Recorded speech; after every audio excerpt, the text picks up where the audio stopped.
Hi guys, and welcome to another video.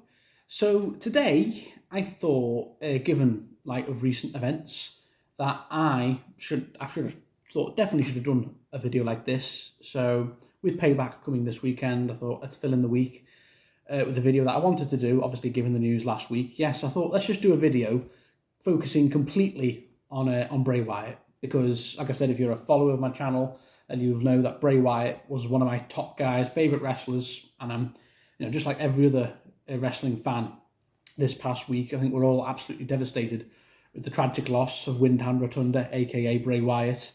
So I just thought I had to do some sort of tribute video. I know I did a short video when it was breaking news, but I thought today, let's do a nice, long, tribute video. Just me talking about like his career, like the different stages of his WWE career, the different characters, all the matches he had, the titles he won, just giving my personal highlights and viewpoints. So yeah, guys, this will be quite a long video, but so sit back and relax.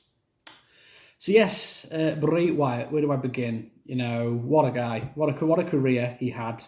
So many characters. I don't think we'll ever see that sort of wrestler again for a long time. In terms of just his creative mind, all the characters he came up with, the crazy entrances, the gimmicks, the costumes, other people joining him along the way, like Randy Orton, Alexa Bliss joined him for a little while. Other wrestlers getting a lot of course, the Wyatt family, the Fiend, the Firefly Funhouse. Then of course when he came back last year at Extreme Rules. There's just so much to talk about. So I'm going to try and condense this into like bits of his career. Obviously, this will be quite a long video, so like I said, sit back and enjoy.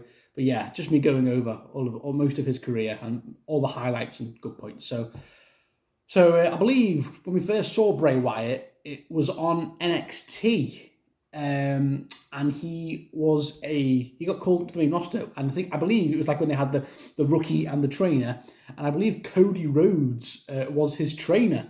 Yeah. He was Husky Harris. Yeah, he was the rookie, and Cody Rhodes was his trainer back in NXT Season 2, back when it was called then. So yeah, he started out as Husky Harris, and it couldn't have been any more different from Bray Wyatt. And after a while, he made his main roster debut, and he was a member of the Nexus. And we all know how well the Nexus went down, a group that had so much potential, but then got buried by John Cena and a bunch of other people. In this elimination match, wasn't it? But anyway, so then after that, I believe he got sent back down to NXT and got repackaged as Bray Wyatt. Yes, the spooky cult leader, supernatural character, Bray Wyatt. And hence the Wyatt family was slowly but surely formed alongside with Luke Harper and Eric Rowan. And then he made his main roster debut, and I believe the first wrestler he targeted was Kane, and they had that Inferno match, which of course Bray Wyatt won, being his main roster debut. So that kind of showed he's on the scene. He beats a Hall of Famer in Kane in a big Inferno match, and this is when Bray Wyatt, boom, he's on the scene with a big victory over Kane at SummerSlam. Then on to Bray's first big feud, of course, was John Cena. In the build-up to WrestleMania 30, he kept the Wyatt family were deliberately targeting John Cena, playing tons of mind games with him. Of course, that's what Bray Wyatt does. And yeah, we got the build-up to between John Cena and Bray Wyatt for WrestleMania 30. Had a big-time feel. This was Bray Wyatt's big break, really, going up against a legend like John Cena. And I thought the build was great. Go back and watch the video package. It was really good. Like John Cena's doing this for his legacy, and he's got to fight back against Bray. This is really personal.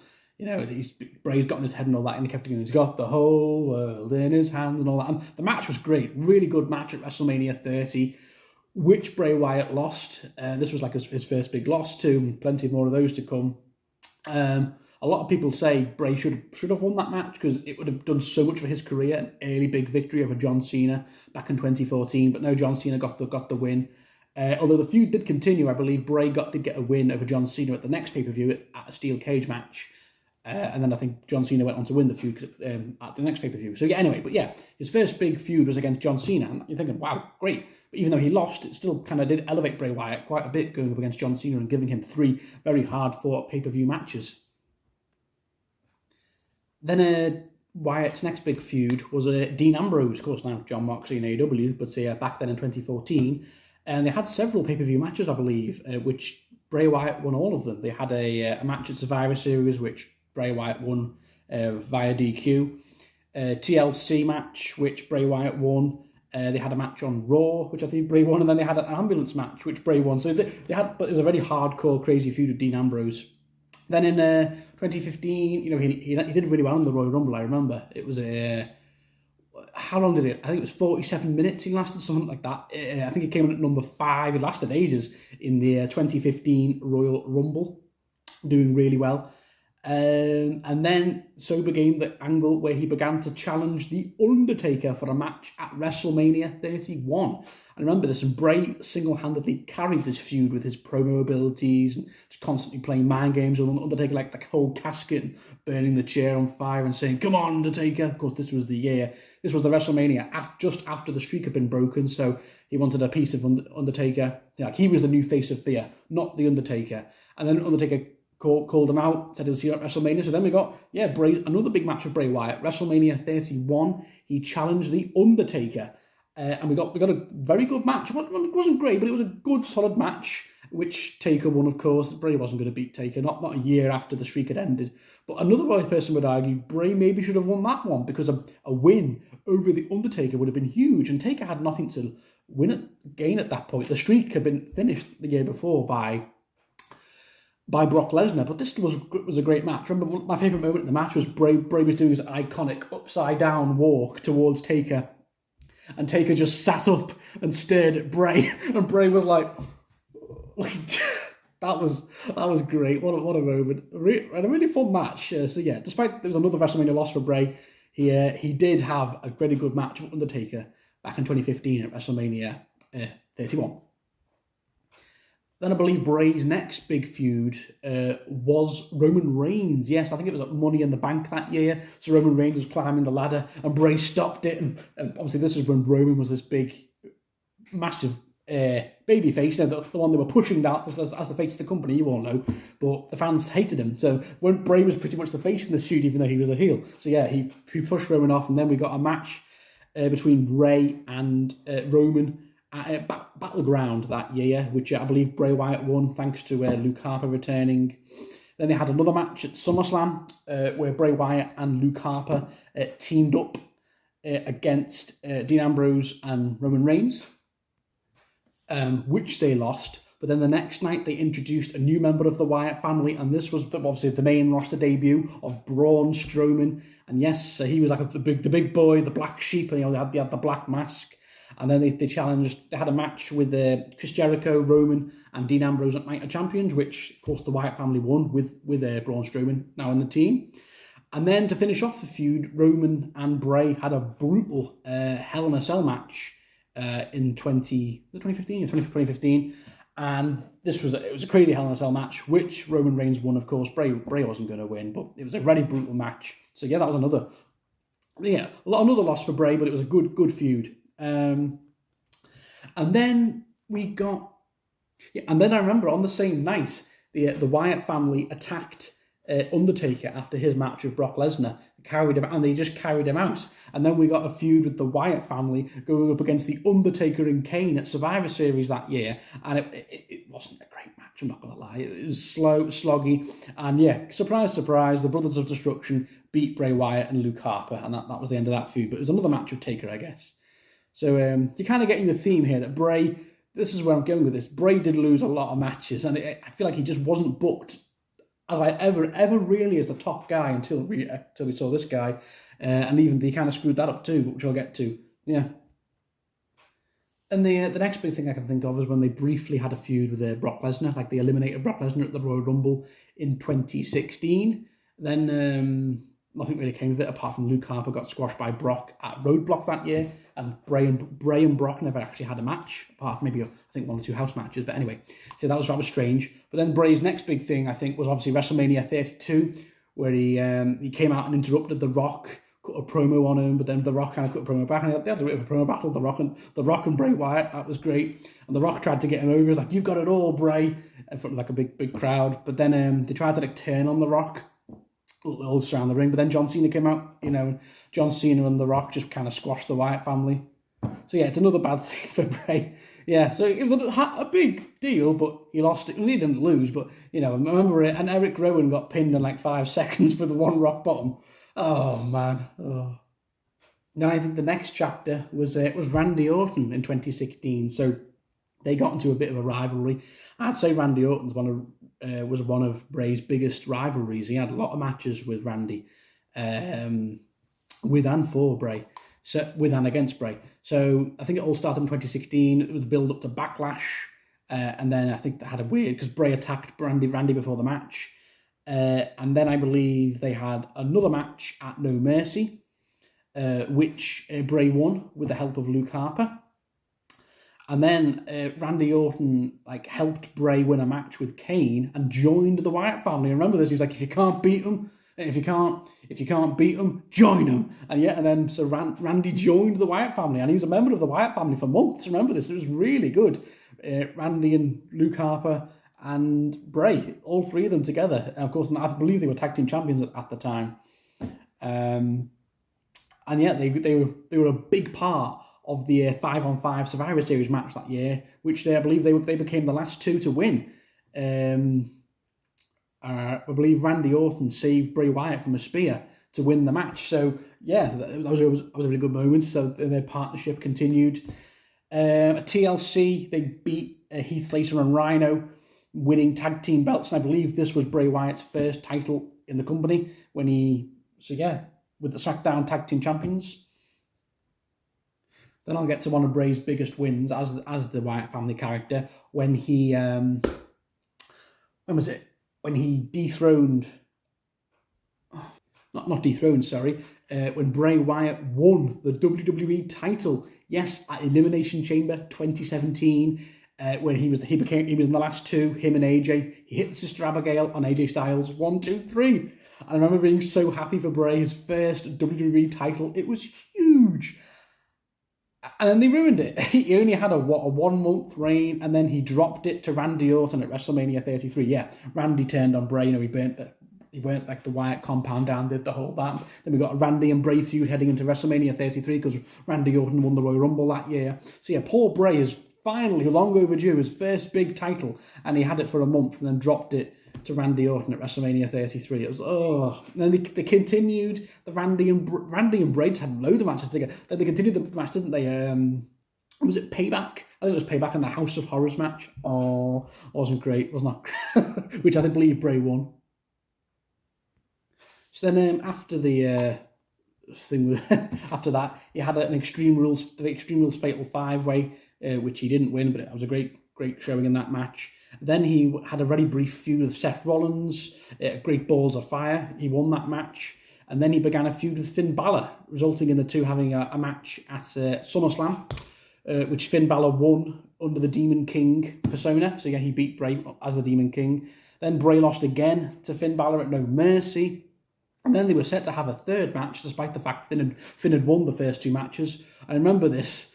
Bray was going to bring out Sister Abigail, and Finn was going to bring out the pumpkin version of the Demon King, and it was like, the Demon Finn Balor, whatever. But Bray got ill, and they replaced him with AJ Styles. Remember that? Anyway, so yeah, the feud between Wyatt and Finn Balor just got into a quiet end. And then we got his feud with Matt Hardy, the broken Matt Hardy gimmick. This was great. These two crazy creative minds going up against each other. The two of them had a match on Raw, which Bray won. They both eliminated each other from the Royal Rumble, and then they had a match at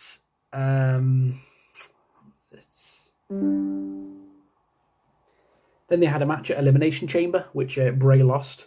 And then they went on to have the crazy Ultimate Deletion match, yes, which was just crazy, which Bray lost. He got thrown into the Lake of Reincarnation, disappeared.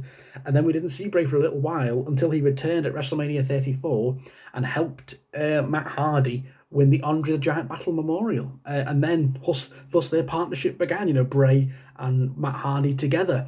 They became Raw Tag Team Champions, at the Greatest Royal Rumble. They beat Cesaro and Sheamus, and they became the Deleter of Worlds. And they actually had a decent little tag team reign, although I believe I've just said that, they lost to the B Team, Bo Dallas and Curtis Axel, in their first pay-per-view defence at Extreme Rules that year. Oh, dear me. And then after Matt Hardy, we didn't see Bray again for quite a while. Not until mid 2019, when we started to see like vignettes of puppets and dolls, and is this Bray? I remember the Mercy the Buzzard just laughing, and everyone was like, "Oh my God, is this Bray? Is Bray coming back?" And yes, and thus began the Firefly Funhouse and the Fiend character. Yes, in my opinion, this was when Bray really hit his prime, despite the fact it's really, just like the Wyatt family character, a lot of inconsistent booking with a lot of losses, despite the fact he was in a lot of high-profile feuds. He lost a lot of feuds too, sadly, Bray. But yeah, this was when it got really, really good. See, this is when we first started to see Bray in a brand new character, a brand new gimmick change. The Firefly Funhouse character, like I said, so it was like a Mr. Rogers talk show, kids host TV show with all the different puppets, and he was acting all happy, slappy, and jokes and all that. But deep down, it's still evil. But like we saw the flashes of the Fiend every now and then he began a feud with he began a feud with Finn Balor. And we got a SummerSlam match in 2019. This is when we first saw The Fiend, and it was amazing. The entrance, the costume, the mask, it was terrifying. It was an amazing entrance, and he just came out and just completely squashed poor Finn Balor. It wasn't even close. I think Finn Balor got a bit of offense in, but it was mostly just a squash, just to show how strong this new version of Bray is. Like, oh my God, this is amazing. If WWE can book this right, this could have been amazing. And yeah, I'll get to that, because the Fiend, man, had so much potential, just like the Wyatt family with Bray Wyatt. And I've said this sometimes, they kind of just ruined the Fiend with such inconsistent booking, which I'll get to. So yeah, he had the amazing win over Finn, and then he began a feud with Seth Rollins straight away for the Universal Championship, because of course in mid 2019, Seth Rollins was Universal Champion. And he began a feud with him, attacking him at Night of Champions that year. And then we got The Fiend and Seth Rollins at Hell in a Cell. It's like, oh my God, are they going to give it to The Fiend already? You could see how popular The Fiend was. He was top of the merch sales. The Firefly Funhouse videos were like top views. It was the biggest thing in the company. The Firefly Funhouse and The Fiend. At 2019 to 2020, The Fiend and the Firefly Funhouse character was one of the biggest things in the company. You can't deny that. So yeah, I think that's why they pushed him so quickly into a title feud match with Seth Rollins. So yeah, Hell in a Cell. And oh boy, they booked this wrong, man. They booked it so wrong. So the Hell in a Cell match, there was red lighting. It looked like, what? You couldn't see anything. Seth kind of just dominated a lot of the match. He kept curb stomped, but the Fiend just kept getting up, and he just wasn't giving in. And the crowd were booing a lot whenever Seth got any offense in. And then at the end of the match, Seth just covered the Fiend in weapons and was bashing him. And then, ding, ding, ding, the bell rings, and it's a no contest in a Hell in a Cell match. It was so bad, man. And this was the Fiend's second pay-per-view match. And some would say that they've ruined it already. Oh, man, it was so bad. It was an awful finish. And I'm sure Bray, if you would have interviewed him back then, he would have said, what the F was that finish? I'm sure Seth Rollins didn't like it either. So then they knew how much it backfired with that awful booking. So they basically did a rematch at the Saudi show that year, Crown Jewel, where the Fiend won. He beat Seth Rollins in that no DQ match. And then the Fiend began his reign as Universal Champion, his second major championship, and this was definitely Bray's best title reign, because he was a 3-time world champion, but his first and third reigns went rubbish. But his middle reign, with the Fiend as Universal Champion, was really good. He had several defenses. He had it for quite a few months. So yeah, he beat Seth Rollins, and then that was the end of the Seth Rollins feud. So then the Fiend went on to go and feud with Daniel Bryan at Survivor Series that year. He beat Daniel Bryan. Then he went on to feud with The Miz as the Firefly Funhouse character, not as the Fiend, and it was a weird feud. It wasn't even for the Universal title, and yeah, he was like targeting Miz and Maurice and the baby and all that. It was a really weird feud, and Bray just won in like 10 minutes at TLC that year, and that was it. But then after, I think literally after that match, I think Daniel Bryan got out with a haircut and he attacked Bray, and then continuing their feuds. Then we got definitely the Fiends, one of the Fiend's best matches. We got Daniel Bryan and the Fiend at the Royal Rumble 2020. Yeah, it was 2020. And it was a strap match, and it was really good, brutal 20-minute match. This was definitely the Fiend's best match, I believe. I think with Daniel Bryan, who's an amazing wrestler. So really fun match, which of course Bray won eventually. And then you're thinking, okay, so he's had two defenses against Daniel Bryan, a brief feud with The Miz. This is a decent title reign. It was going good. And then they ruined it with one of the worst booking decisions in WWE history. So when he went up against Goldberg at Super Showdown that year, oh my God, one of the worst. So yeah, Goldberg challenged the Fiend to a match. Bray accepted as the Firefly Funhouse character, and the match went 3 minutes. Goldberg just more or less squashed the Fiend and handed the Fiend his first loss. It was so bad, and ending his Universal title reign. Just why? Even though this was 3.5 years ago, I still get pissed off about this match. Why? Why give it to Goldberg? Why end one of the best things in the company? Hand the Fiend his first loss to a 50-odd-year-old Goldberg who's only part-time. It made no sense. It was so damaging to Bray. It was so damaging to the Fiend. The fans hated it. Oh man, and it was terrible. One of the worst booking decisions in WWE history. I'd put it up there, top 5, top 10 easily. When Goldberg beat the Fiend that year, so bad. I felt so bad for Bray, man. What a way to end his title reign.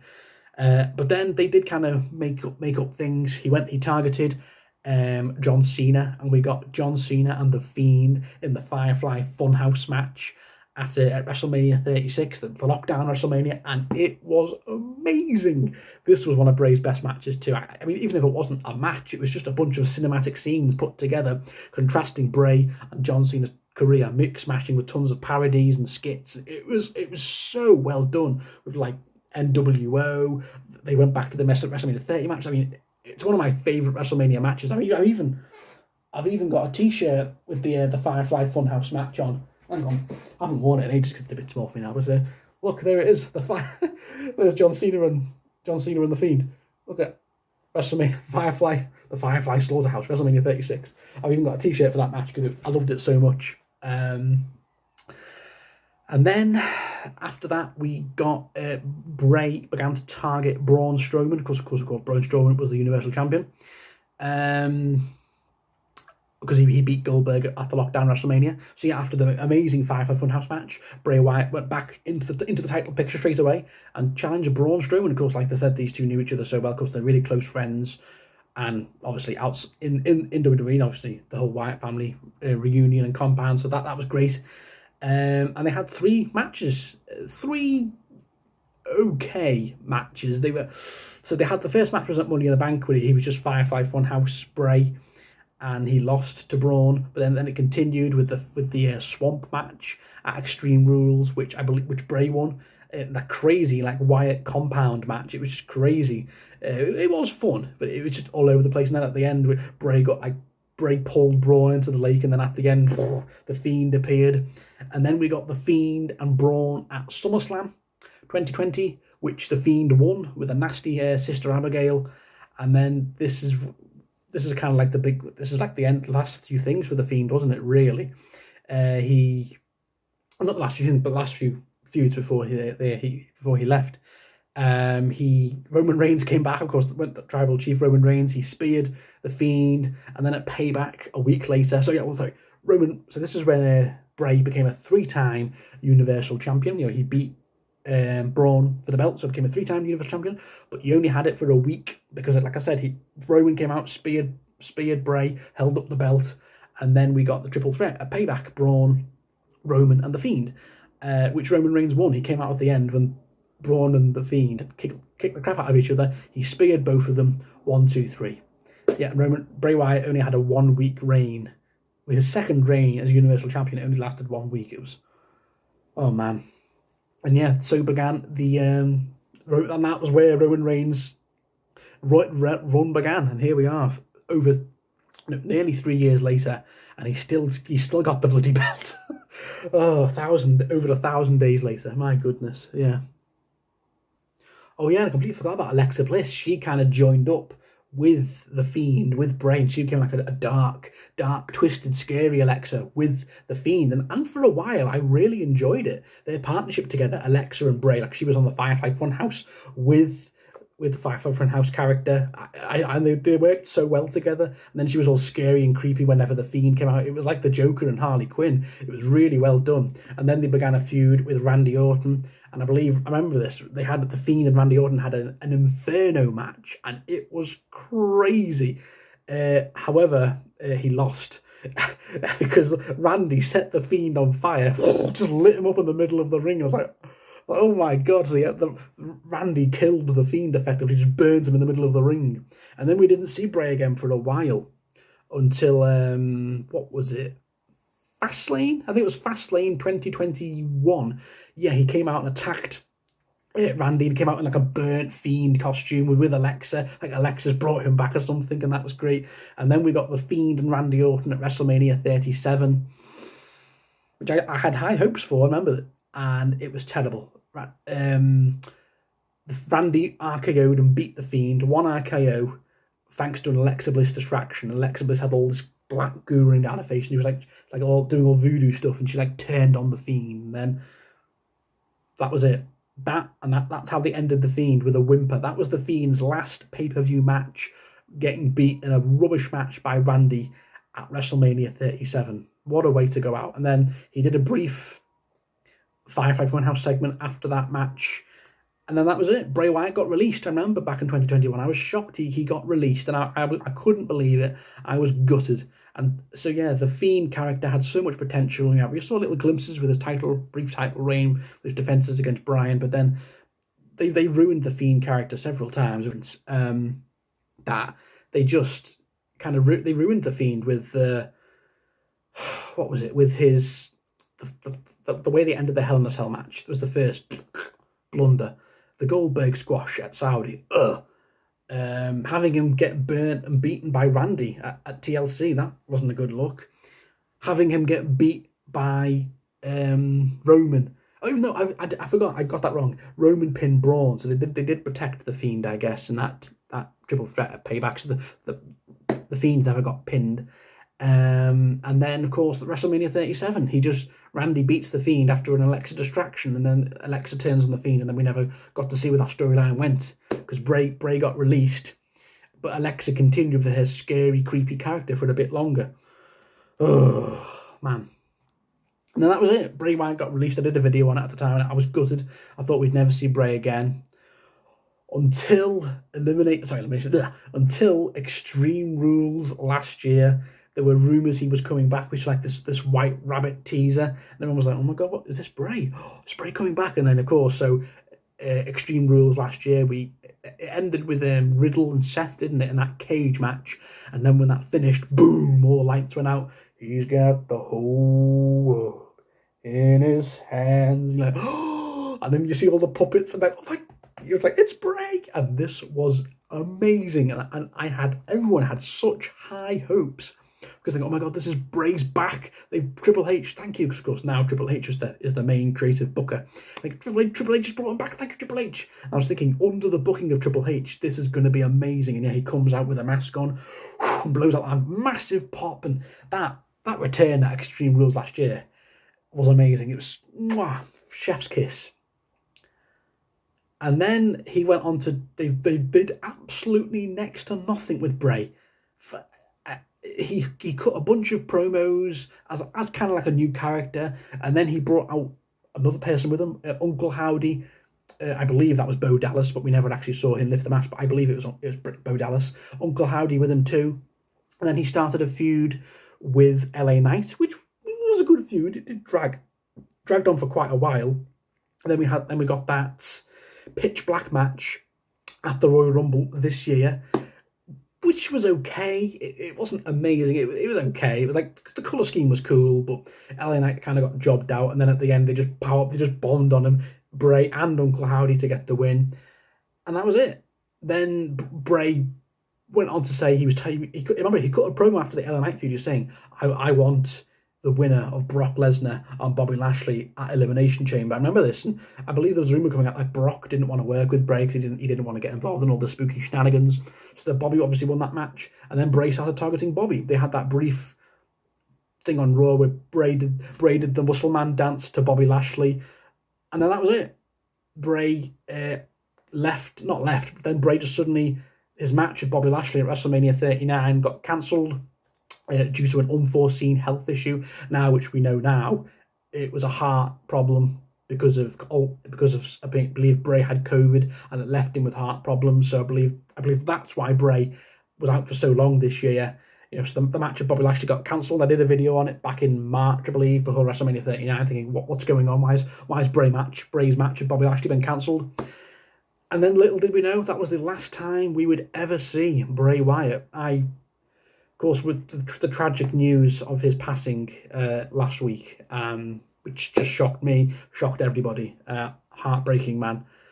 And the thing that really hits me is that we never saw Bray really hit his potential. Now, these last 30 minutes I've been talking about his career, the Wyatt family, the Firefly Funhouse, the Fiend, then there's this new version of the character. I even bought the t-shirt. This was like his new sigil, wasn't it, when he came back last year? This was like his new moth sigil, which I bought the t-shirt for. And by the way, go and buy Bray Wyatt merch, guys, because at the minute WWE are donating all Bray Wyatt merch sales straight to Bray's family to support them. So if there's any Bray Wyatt merch left on the shop, go out and get it.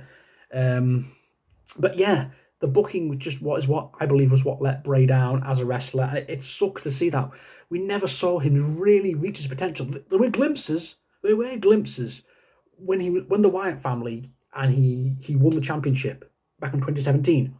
But then they ruined it by having him have a 1 month reign. Boo. And then Bray just had so many... Yeah, he had a lot of high-level feuds with Roman Reigns, Undertaker, John Cena, Randy Orton, but he lost all of them. And it was so hard to watch as a Bray Wyatt fan. And then The Fiend, the Firefly Funhouse character, it was great for a time. And then they ruined it with the stupid finishes to the Hell in a Cell match, getting squashed by Goldberg. But the weird glimpses, I think, as the Fiend, like when he beat Seth and was Universal Champion for a few months, it was done so well. I thought the Firefly Funhouse stuff was amazing. The Firefly Funhouse match with John Cena, amazing. The weird glimpses of how good the Fiend and this Firefly could be, but the inconsistent booking just ruined it for me. Oh man! And then how they ended the Fiend character with a whimper. With that Randy Orton match at WrestleMania 37 with Alexa just ruining it. Man. But then, like I said, when he came back last year, so much hype. It's the same thing, isn't it? With this, how they booked Bray. It's such a shame. So much hype. And then it just went nowhere. He had one match of LA Knight. He cut a bunch of promos and then boom. And obviously he had a heart issue. You can't argue against that, of course, poor guy. But I heard rumours he was coming back soon. This is what really hurt me. I thought he was going to come back, and then we were really going to get... Bray was going to really get going after this slow start he had. He's going to really get going. He's going to have a few feuds. Maybe Cody. Maybe he's going to challenge Roman, because Roman did beat the Fiend for that Universal Championship back in 2020, so maybe Bray wants his revenge. We're not going to see that.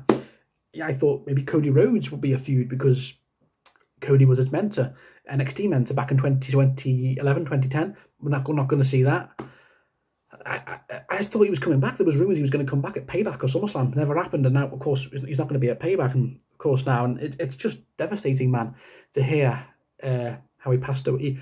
At least with a heart attack. It's just heartbreaking, man.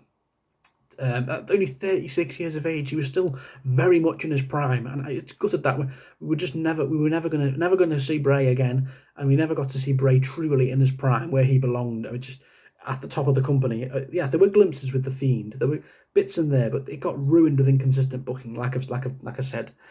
And then this latest version of Bray, one match, and then he unfortunately, due to a health issue, he was out for 7 months, and then shockingly passes away. It's like, you just can't believe it, man. And I'm gutted. I know that I did tear up a little bit watching the tributes on SmackDown. It was so well done with the video package, the beautiful video package recapping his whole career, the rocking chair, Braun Strowman and Eric Rowan looking absolutely heartbroken.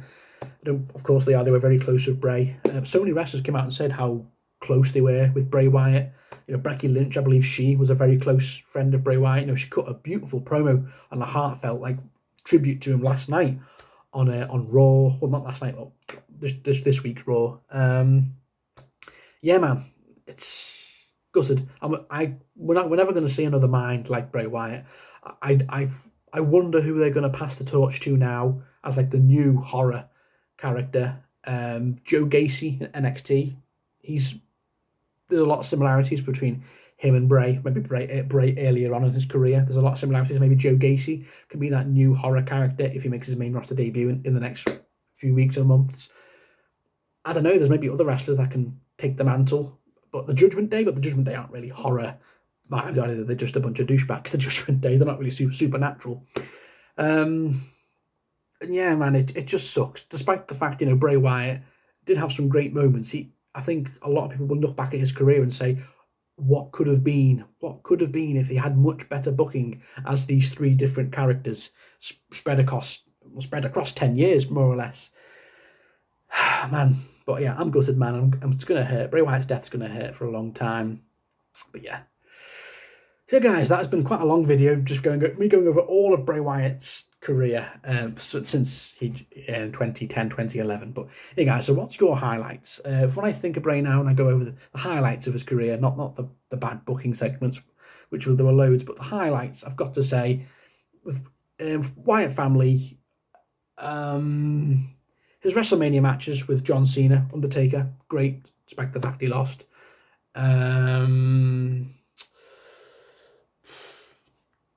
I'm actually struggling here with Wyatt family, Bray. His matches with Roman Reigns, Dean Ambrose, the long feud with Randy Orton, winning the WWE title at Elimination Chamber. Those are the highlights, and of course, and the Matt Hardy feud was a lot of fun, I guess. Bray, the Fiend and Firefly Funhouse, you've got to say, the Firefly Funhouse match with John Cena, beating Seth at Crown Jewel for the Universal Championship. His debut, his entrance was amazing at SummerSlam that year when he beat Finn Balor. The two matches he had with Daniel Bryan. The Braun Strowman feud was fun. The Swamp match was good.